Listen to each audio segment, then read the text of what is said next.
Hello, my good people, and welcome back to another episode of Remaking Sands of Time in a data pack. Yay! Alright, in the last episode, a few weeks ago, we talked about blueprints, these bad boys. And since then, I have been working like a madman on other things. No, seriously, it's been another one of those times where I got super busy with in real life stuff and blah blah blah.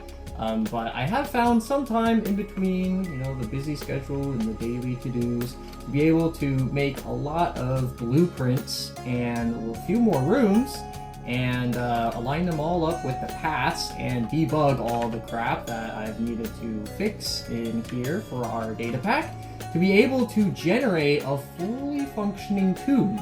So for today's episode, I want to focus on the paths of the tomb and how they generate. I hope you guys liked that intro. I made that a few weeks ago, and so a few things have changed since then, so not everything in that footage will be as accurate, but you may have noticed some things like in the scoreboard or in the chat.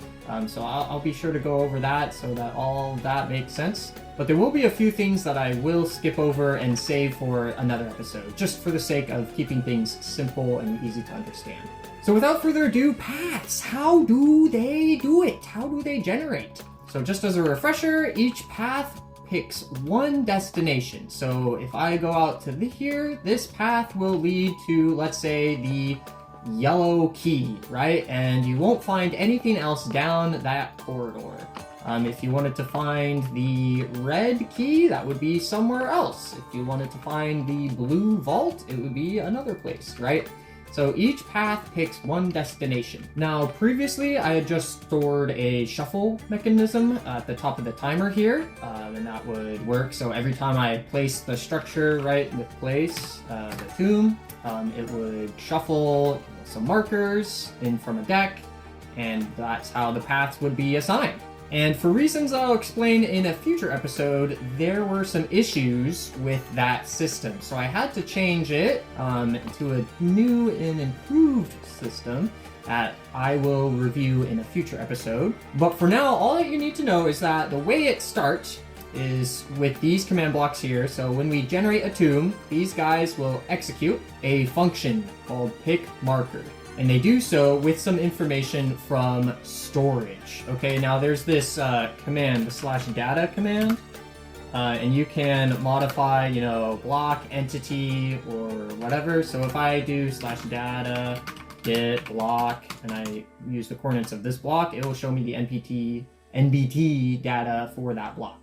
Or if I do /data get entity and then myself, it will give me the data of my character. In addition to these two, there is a storage parameter that we can use to make any kind of data that we want and save it and store it and read it and change it whenever we want. So if I go back into an empty world here with our data pack, if I just do data get storage, there is a target, red sands of time generation. And then the path I've put as paths, and this will give us an array of a bunch of information. And this actually holds information about each path that will generate. So if I do paths 0, the first index, we could see there's path type, so that will be the path to the green key, the ID of the block that is used to identify this path, so this is green concrete. You may recognize this as the base of the timer. So that's all the information that is in the first, or the 0th index. If we go into any other index, we have a little bit more information here. So we have our path type, so this will go to the lapis key. We have our block ID, blue concrete. We also have a heading variable, so this is heading forward, and a portal variable. So I use this information for each command block here. They each pick a specific index, and this is fixed to this command block. So this command block always picks the position at index 1, and then the next one will always pick the index at 2, this one at 3, and so on and so forth. And so each of these correspond to a specific portal leading out of the hub. Now just visually, just take a look at this right here. So we have 3 different paths coming out of this wall, right? So we have one on the left side here, one in the middle, and one on the right. So that is important for generating paths. We need to be able to distinguish which path is generating so that they don't intersect. If we're generating the left path, we need to generally build path going towards the left. And if we're going through the middle here, we need to build a path that heads straight on into the distant horizon. And then if we're going into the right, we need to go into the right side. And so to label this in the data pack, I'm using port, forward, and starboard, kind of like a ship. So port will be on the left, starboard will be on the right, forward just goes, straight forward. So remember that port, forward, starboard stuff, because we're going to come back to it. But before I get ahead of myself, let's take a look at what this function does. Okay, so this function does some pretty important work here. It summons a marker, and then we set its data to be the same data that we put in that storage field for the data command. So remember data modify or data get storage. So we put the information from storage into a marker. And we're going to use this marker to generate path as we need it. Remember, the whole point of this system is to make sure that we don't overload Minecraft. We don't want to generate the whole tomb with the hub and all the paths all at once. So instead, what we'll be doing is we're going to be generating path as we need it. Or in other words, as players explore deeper into the paths of the tomb, we can generate more paths as they get closer and closer to the end. And we'll use the information in this marker to generate the correct path.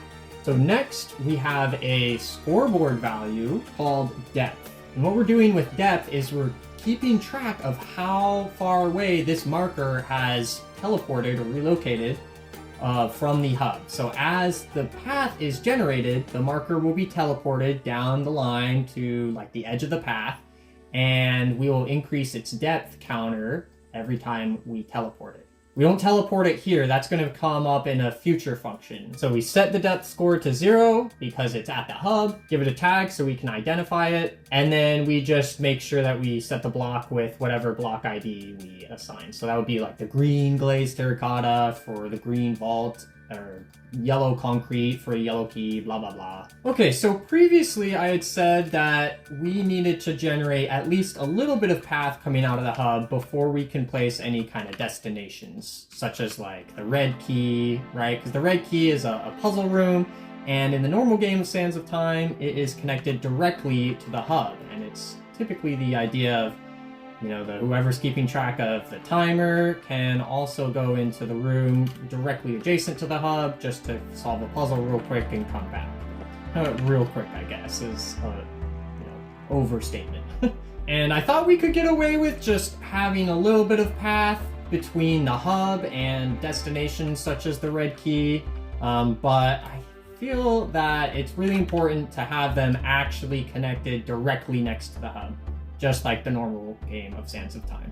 So I had to make a few tweaks to how we generated path, and one of them is now having command blocks here instead of jigsaw blocks. So previously we just had a jigsaw block here that picked from this pool. Now we have these repeating command blocks that will execute once a player gets close enough to it. It will run a function, generate path, with a certain set of coordinates. Now these coordinates actually correspond to where our marker is in relation to this command block right here. So this is the generate path function. This is what is executed in that repeating command block that we just looked at once a player gets close enough to this edge. So first we just have a check to make sure we have the correct coordinates. And again, these are relative. So when we generate path, when we execute this function from the hub, as we just saw with that purple repeating command block, it's actually going to use coordinates for where the block on top of the timer will be for that path that we were just looking at.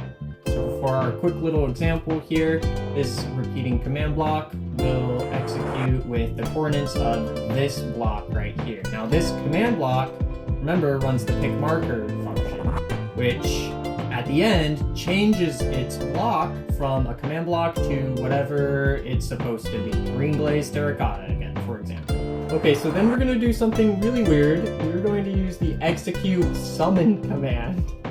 Okay, this is probably the only time I've ever used this command, execute summon. So what that will do is it will, where the purple repeating command block is, it will instantly summon a marker, okay? And then we're gonna change the position of where we're executing the command to the coordinates of, again, for instance, for our example, the top of the timer, where that normal command block was. We're gonna say run teleport the nearest marker, again, that will be the marker on top of the timer, to myself. Now, myself is actually going to be the marker that is summoned from the execute command. And this marker that was summoned is not positioned, okay, on top of the timer, but is positioned where the purple repeating command block is. So essentially, we are summoning another marker and teleporting the marker that is on top of the timer to the new marker that we just summoned.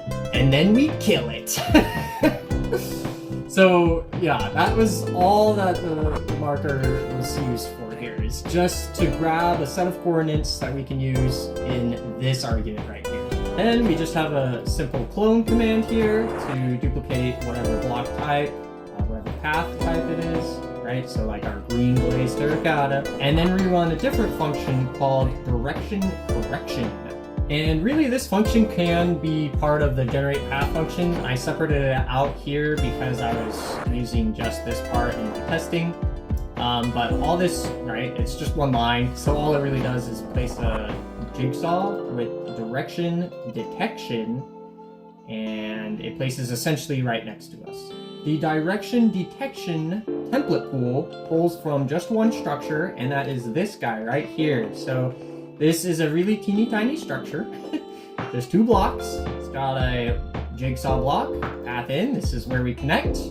And then it has a command block facing out away from where this input jigsaw block is pointing. So it points in the opposite direction. So if we're generating from the hub here, right, this command runs that place jigsaw feature, function command or whatever, and it generates this structure. What's weird about the place jigsaw command is we don't have any way to determine what direction the game will place the structure. So it could be placed facing north, south, east, or west, which is a problem. So that is to say, when this structure is placed, it doesn't necessarily face away from the hub like we expect it to. It could be facing this way or that way, because we don't have control over that with the place jigsaw command.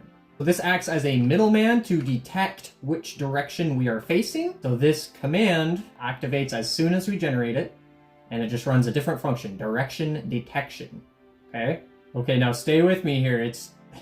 This is probably the most kind of complicated part of it. If you can get this down, then everything else kind of follows suit, because you'll see a lot of kind of similar statements here, where it's the same command with just slight variation, right? So what we're doing with these four commands is we just check where our block, that is like our green glazed terracotta, is located relationally to the command block that is executing our function that was just placed by that little direction correction structure, right? So if it's in front of us, then that means that we need to rotate 180 degrees. So we're going to save that information inside of our marker, and once we have that data stored in the marker, we can continue on with another function where we place a destination or a path.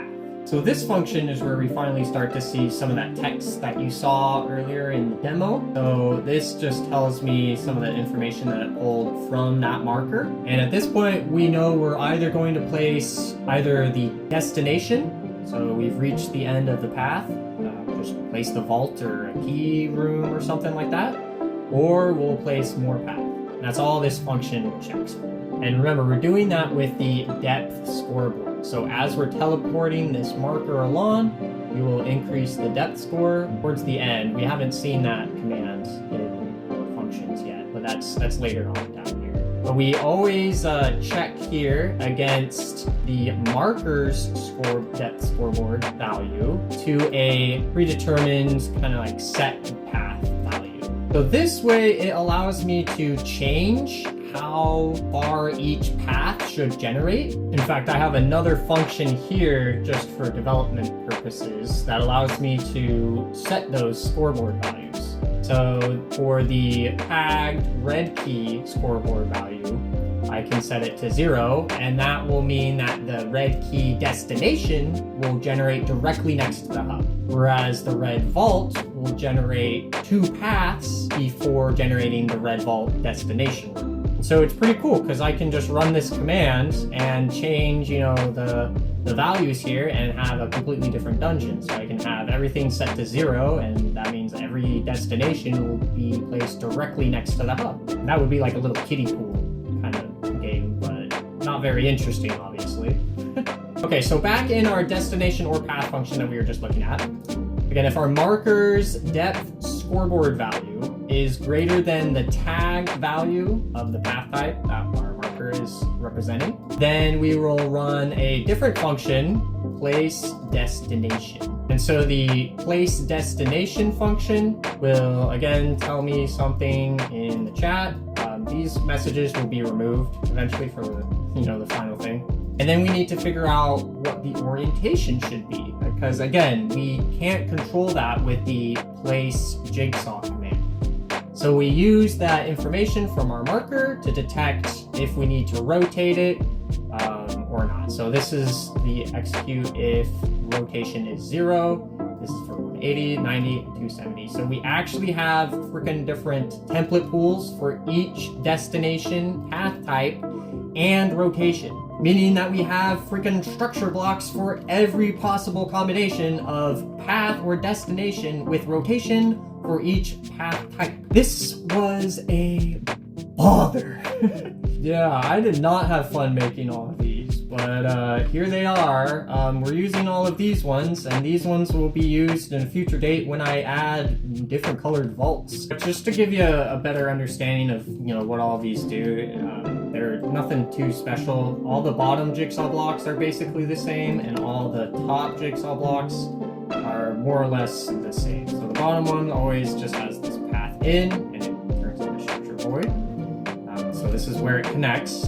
And then for each rotation, so this is like the 270 rotation, and then this is 180, right? So we can see the top block faces a different direction. The bottom blocks always face back this way. And we'll say that this is the depth N port target pool, and then this one is the depth N forward target pool, and this one's the starboard. So if you remember earlier in the video, we talked about forward and starboard, so this is one of those reasons why that's important. Okay, so that's it for destinations. If we are not placing a destination, we need to place one path. And what we do here is we just check to make sure if we're placing path 0 or path N. So that N represents anything but 0, right? Because the path structures that are placed directly next to the hub, as we've gone over in previous episodes, need to be a little smaller and shaped differently.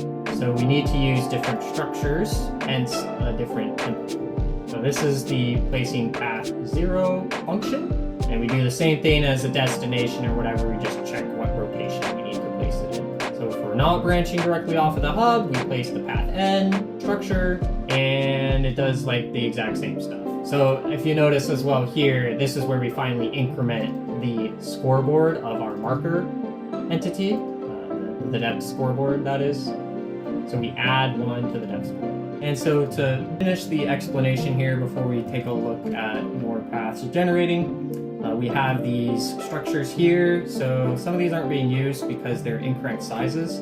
I realized that once I decided to generate stuff like the red key room and the yellow vault directly next to the hub, I needed to change the size of the path structures that come directly out of the hub, because if they're too short like this, so say the hub is like right here, and you walk into a path here and come out here. The path structure that can generate after this little guy can actually come all the way out to like this edge and come out like here, and that would intersect with the either the red key room or the yellow vault room, and it would look really ugly. So this is one of the structures that is being used right now for our paths of depth 0 directly out of the hub. So we can see here, just like what we had in our previous little jigsaw structures over there, we have a jigsaw block down here, named path in. So this is how we come into this path. Remember, our path structures are directional, so there's only one way in and one way out. Whereas blueprints, if they are symmetrical, they can be placed in whatever direction you want. Then we have this jigsaw block here, and this is pointing into this structure, this path structure. And this is responsible for carving out a path in the path structure with the blueprints. Now, the normal size path structures are all the way over here. So we have currently 5 different possibilities for each direction. So our port, our forward, and our starboard directional paths. So you can see each of these are actually the starboard paths, even though they're on the port side of all of this stuff. I'm sorry, sorry if that's confusing. It's confusing me too, just believe me. So all of these enter from the same edge here, edge location, and they all exit at a slightly different angle, but they all generally head off this direction, right? So if we start here and we exit there, that's going in this direction, even all the way up to the end here. So we can see these function just the same jigsaw blocks, except for this one uses a different blueprint because I have different edges on where we come in and out. And so all the way at the end of these big path structures and the ones that directly connect to the hub, there's always that purple repeating command block, right? And this always is responsible for running that function, generate path, whenever a player gets nearby-ish. So this is what starts the whole cycle over again. Remember, this command block is eventually replaced with the path block, so like our green glazed terracotta, right? What's interesting about these is they are all directly below the ground of the hallways. So, you know, this is the entrance, or sorry, the exit of this path. This is the floor that the players are walking on.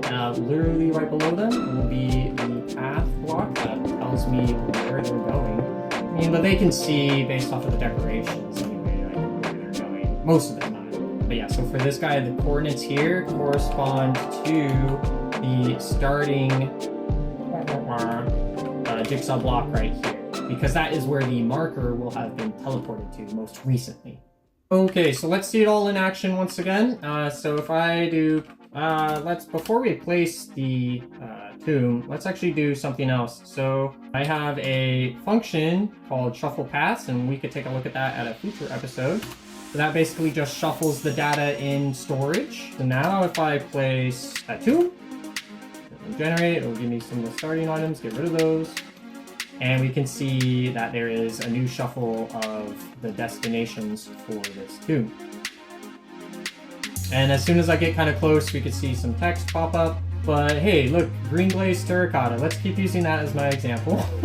So let's go down here. I actually know that for these ones, I tweaked it slightly so that we can get really close to the door frame without it generating more path. Now, typically, we'll want to have the players not see the outside world. But yeah, so this command block, this repeating command block, I can click into it, right? So this one I just say if we're closer than 3 blocks, then we'll generate more path. But just for the sake of demonstration, we can see that it's a repeating command block. It's trying to execute that function.